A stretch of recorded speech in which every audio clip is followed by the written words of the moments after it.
I'm Bettina Abe. I work for the town of Acton in the Natural Resources Division in the Land Use Department. My office is at Town Hall. Today, my friends and I are taking you with us on a paddling adventure on the Assabet River in Acton. We'll explore the area, tell you some cool history, and look for wildlife critters who live here. This is Anna Campbell. She just finished 9th grade at Acton-Boxborough Regional High School, and her dad, John Campbell, and her brother, Pete, are going to be helping us today out on the boardwalk. Her dad volunteers on Acton's conservation land trails. We are starting our voyage on Old High Street, which is a dead-end street off of High Street near Acton Ford and Stop and Shop. This is what Old High Street looks like. It's a dead-end street, and it's right next to this mill pond of the Assabet River. Because of the dam, the water backs up and goes at a higher level because the dam is blocking the river. So it makes the water deep on this side. This is something that people have done for hundreds of years. Created dams so that they could either have a bigger area for fish or perhaps generate power for anything they want to make. One thing they made at this very historic dam was gunpowder, which is why it's called Powder Mill Dam. This information panel is located at the Trailhead on Old High Street. There are interesting stories about Henry David Thoreau, who heard an explosion one day in the 1800s, all the way from Concord. He jumped on the back of a farmer wagon to come over here and see what happened. Well, I don't have to tell you that gunpowder is mighty explosive, and some people did lose their lives that day. This is the parking lot for the trail. And this is the kiosk, built by a Boy Scout, Eagle Scout, and we post maps and information on the kiosk about the trail. And this is the trailhead. Here we are walking down the trail at the very beginning, near the road.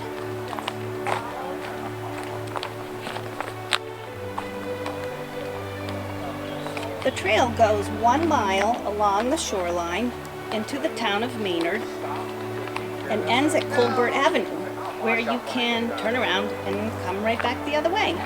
It's got boardwalks and a bridge and lots of cool stuff. This is Anna and Pete's dad, John. He's a volunteer with the Acton Land Stewards. He's going to help us out today. He also helped build this amazing boardwalk last summer. This is my friend Linda Shimmick. She works at McCarthy Town Elementary School, and she's going to help paddle our canoe today while we make our video. Linda is also a volunteer who helped build this trail back in 2017. This 180-foot boardwalk has a wonderful observation platform at the end with a beautiful bench donated by the Nibby family. It has a really cool quote from Emily Dickinson, who wrote a lot of great nature poems. We had a lot of high school kids help volunteer to build this boardwalk. They pounded the poles into the mud, and our friend Anna, who we are going to hear from again, does a lot of reptile hunting around here. Funding for this boardwalk and trail was made possible by a grant from the Massachusetts Recreational Trails Program. We partnered with OARS, the organization for the Sudbury, Assabet, and Concord rivers, to fundraise and collect the money necessary to build the trail, buy the lumber, and all the things that went into making this wonderful public trail.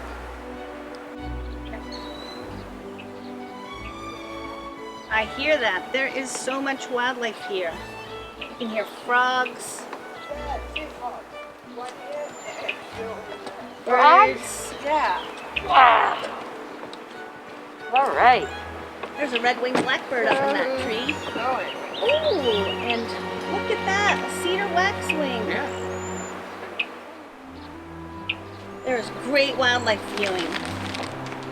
Okay, we're gonna launch our boats. We'll pick you up again once we're in the water. We have another species of bird in this little tree, a little dead tree. I think it could be a flycatcher. And there's lots of dragonflies flying around. It's really fun to get a dragonfly book and try to identify them. All right, Anna's in her boat. Hi, Anna. Tonight, I'm going to push you off, right? And Linda is shoving off. We'll see you guys in a few years. We're gonna follow Lewis and Clark. No. Good luck. All right. Here we go. We're gonna go up the river. There's kind of a lot of vegetation floating here. It just grows because of the sunlight and the nutrients in the water. Anna is a student of herpetology. Herpetology is the study of snakes, reptiles, turtles, and she's extremely knowledgeable and pretty much in love with all snakes and turtles that she meets. She knows a lot about them, so if we can catch her, we'll ask her some questions. All right, I'll try to be faster. That's okay, you don't have to go too fast. Linda's paddling as fast as she can. And there go Pete and John. They're gonna hike out on the trail. You can find trail maps at trails.actonma.gov. The water here is about 4 or 5 feet deep, but super shallow on the edge and very muddy. I brought along some nature pamphlets that talk about lots of interesting animals that we have here in Acton. I brought a fishing rod, and of course, you should never go fishing unless you have a valid Massachusetts freshwater or saltwater, depending on where you're going, fishing license. So here's mine. You can get it at Mass Fish Hunt. You can just Google that and you'll find it. Ooh, dragonfly.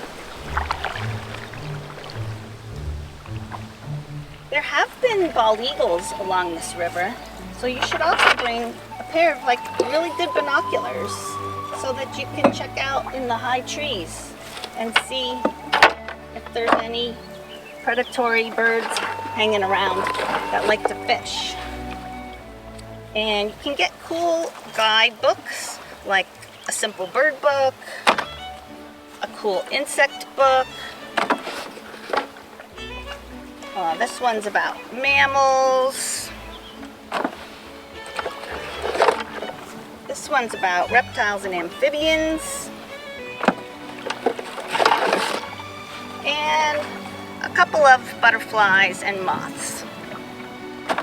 Also in this bucket are some worms, and we'll try fishing in a few minutes. We're gonna head over to where Anna is because I think she has an idea that there might be some turtles sunning themselves on those logs. Linda is very good at this paddling. Always make sure that you provide a float plan to your family before you go out on any paddling expeditions, so they know where to find you if you are a little bit late.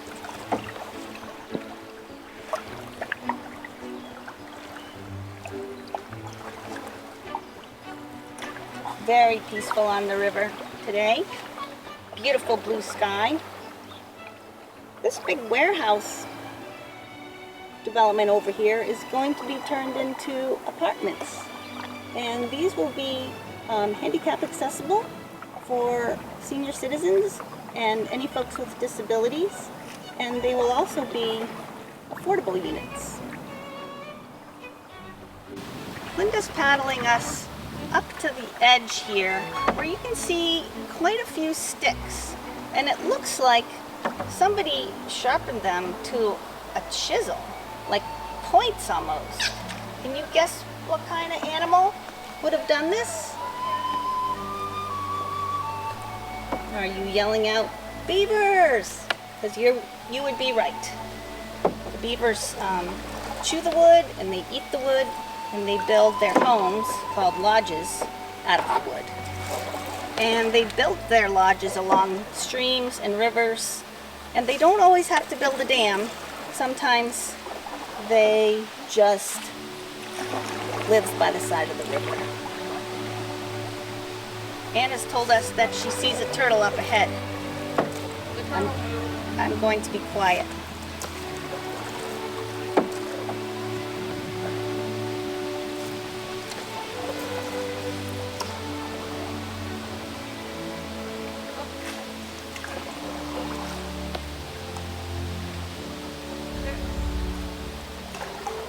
Saw it swimming under the water. Oh, she saw it swimming underwater, she says. Probably a painted turtle. We wait here. I'll wait here and see if it comes back up.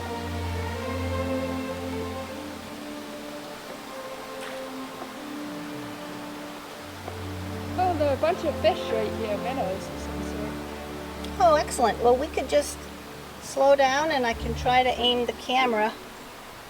Now, you're seeing like kind of a lot of stuff on the surface of the river. This is not, like, you might be saying, yuck, that looks really disgusting, but it's natural material. It's like pollen and bits of stuff that blows off of trees, and it just blows and accumulates with the wind. And there's some gorgeous lily pad flowers. When those bloom, they smell delicious. Really beautiful flowers. They smell super good and they're gorgeous.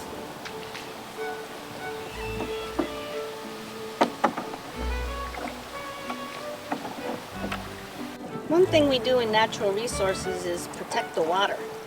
There's a law called the Wetlands Protection Act, and all citizens are required to protect wetlands, whether it's on their property or private property. Oh my gosh, can you see that fish? There is a giant carp.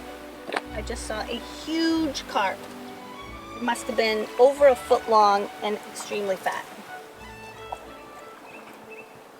Yeah, so about wetlands is sometimes people think if the wetlands are on their private property, that doesn't give the government a right to protect it. But people make the rules in a democracy, and we decided long ago that it was really important to protect the water supply, because without fresh water, no plant or animal can live. Then I dug some worms in our gardens this morning. So we have some, I suppose you could say, unlucky worms in this little container. And whenever I fish, I always throw the fish back. That's called catch and release. And if you're going to catch and release, you should always snip the barb or press it flat on your hook. That prevents it from getting stuck in the fish and doing a lot of damage to it. Because if you're going to throw it back, you want it to live another day and keep swimming around and make more fish. Lots of fish in your water body is good because the wildlife depend on them to eat. So here is my worm, and I'm putting it on the hook. It's doing quite a bit of wiggling. I'm really sorry, Mr. Worm. I know it's a bad day for you. Okay. Wonder if we'll catch that giant carp. Cast it out. Now we wait.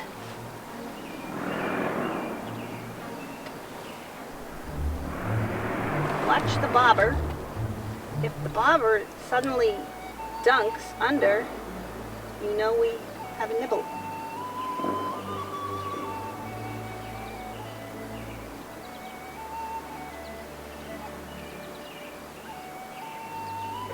So the fish could, like if it's really near the fish, it could probably smell the worm. This water's pretty murky, so it might not see the worm right in front of it. Some fish hunt their food by sight. Others just swim around the bottom and kind of like use their fish lips to bite little organisms in the bottom of the river in the sand and stuff. I'm gonna let that out again.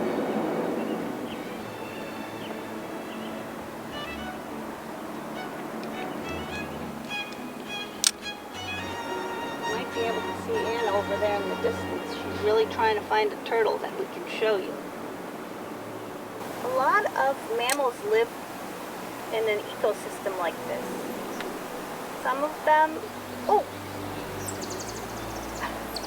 I think it's just plants. We hooked some plants.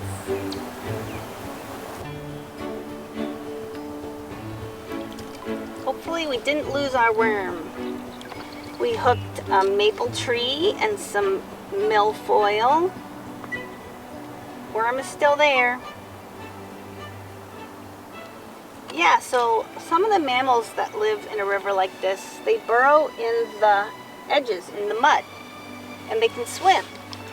And one in particular is brown and has a long tail and is about this big, and it starts with an M. Did you say muskrat?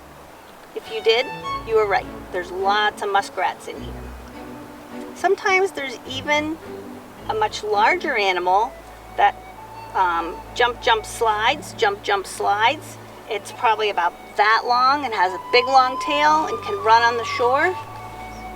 And it starts with an O. That would be otter, river otter. And they live in here too. They don't like you to see them, so they kind of hide during the day.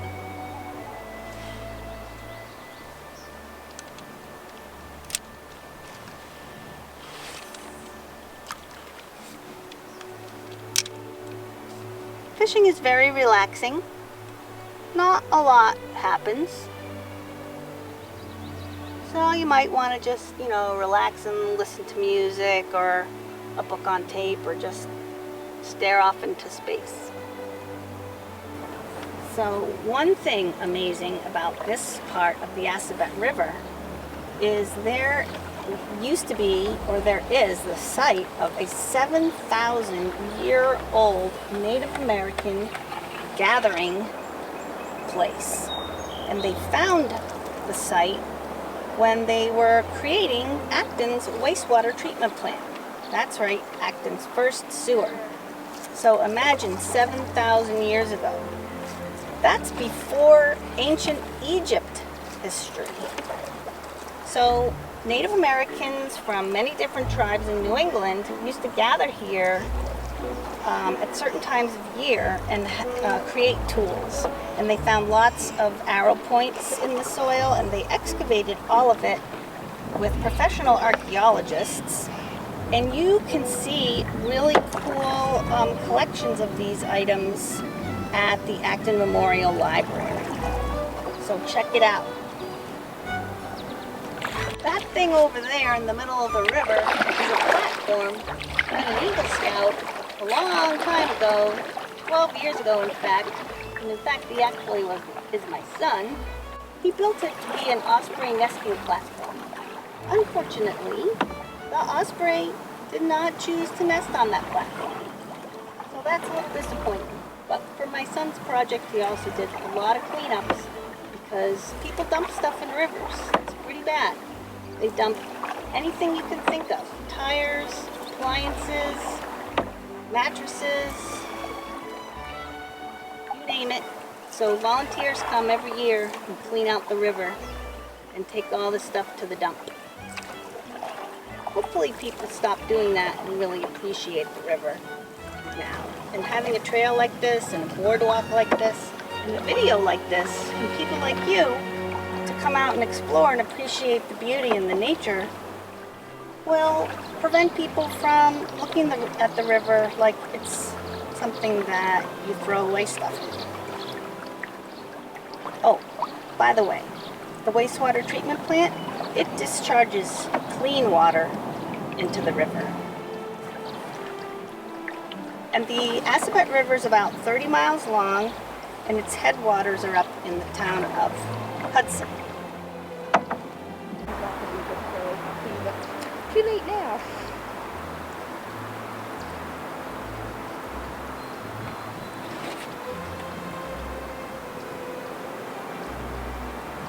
There are plenty of snakes. I can go looking for one of those once we choose the walk. So Anna has caught a turtle.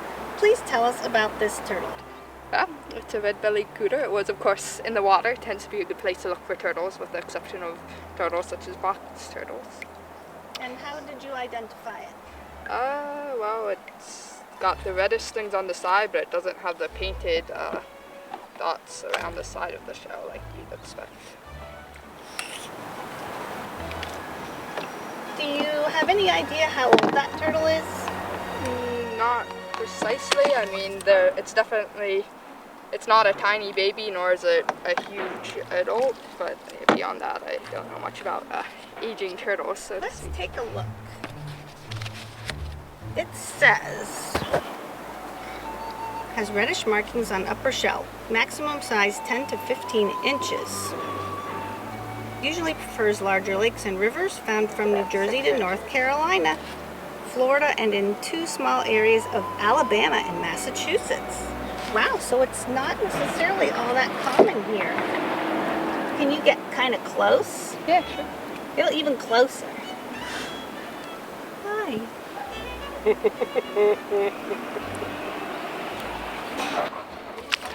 Probably wondering whether the camera's gonna eat them or not. Wow, look at those feet.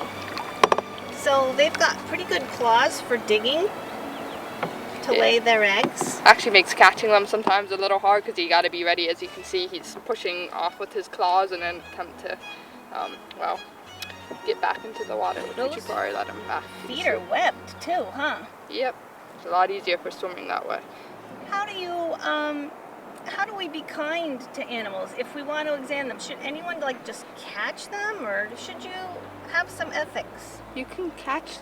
Personally, I catch them, but I try and at least put them back as close to the same place as possible, because certain turtles, such as say box turtles, aren't very aquatic, and if you put them in the water, even if they could just swim but not very well, and that would be really cool. And if I were to take this guy and decide to set him free in the forest, he would not be very happy, because I mean, webbed feet don't really help with leaf litter as much as they do with swimming.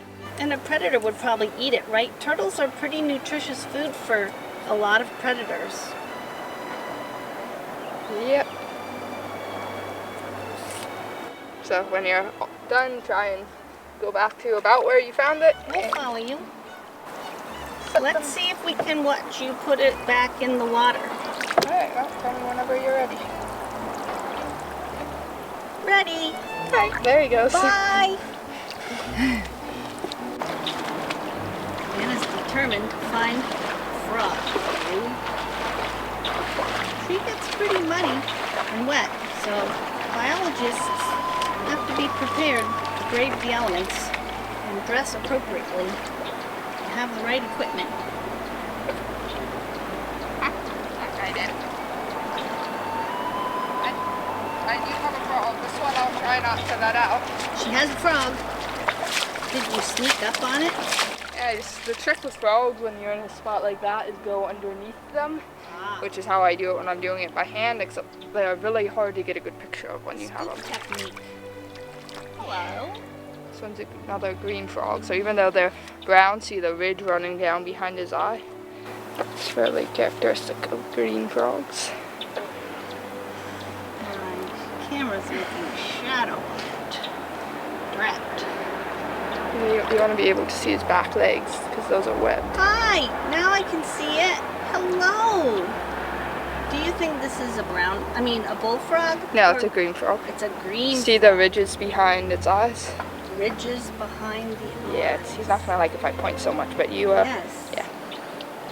And his back legs are well webbed. Very nice. Quite important in an aquatic frog. It's actually amazing though how many different reasons there can be to have webbed feet. There's of course it's good for swimming, but there are lizards that use it for digging, so the Namibian web-footed gecko digs tunnels in sand dunes and it has web feet, and then there are the flying geckos that use it for parachuting because, I mean, more drag the better when you're going to go leaping from trees. Wow.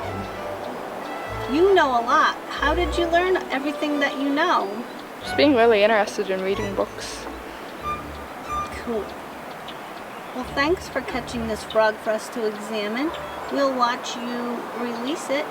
Yep, I'm probably going to go. Well, I guess they're technically all over here, so I should probably put it back They're probably down all here. living It'll in be the fine. plants, huh? Alright, shall we Bye. go back? Bye, frog. Oh, it likes you. It doesn't want to leave. Yes, to see the web feet back. He's like, don't you dare touch my web feet. Well, folks, that wraps up our nature video for the day. I hope you enjoyed our expedition on the Assabet River, and I hope you come and visit. Thanks for paddling, Linda.